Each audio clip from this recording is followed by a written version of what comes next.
Hey, what's going on? TSpeaks Live here. Family, we are at week 13 in the Celibacy Walk. And I am excited.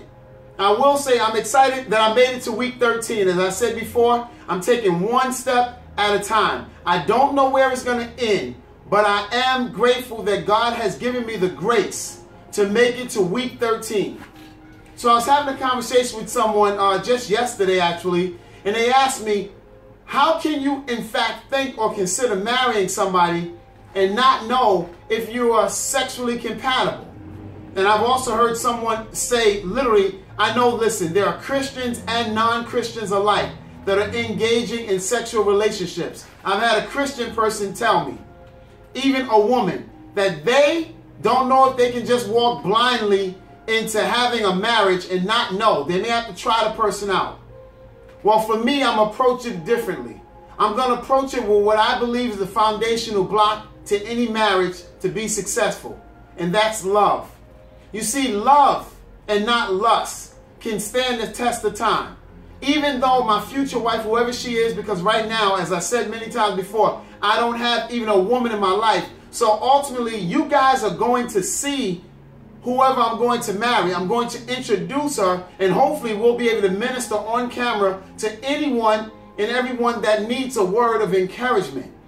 But at a certain point, I'm going to learn her from the crown of her head to the sole of her feet without my judgment and vision being clouded by lust, by physical, by anything leading to a sexual relationship.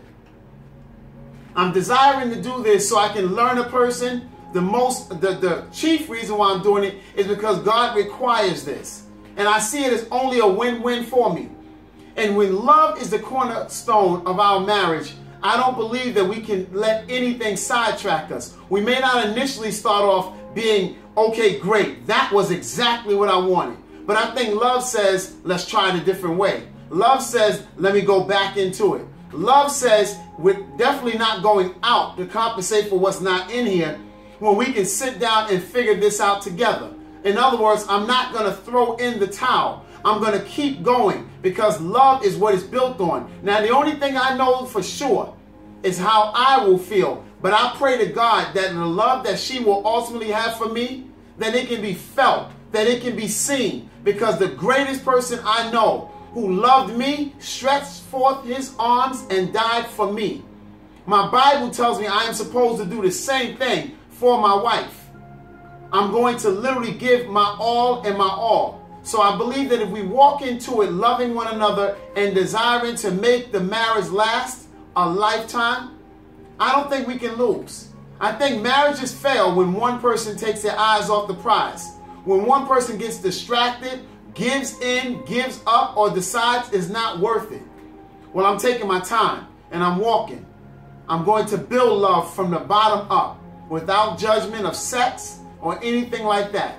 So we'll see. How can I marry a person and not know if I'm sexually compatible? Because I'll be spiritually compatible. No two can walk lest they agree. My future wife and I will be in agreement and we'll walk.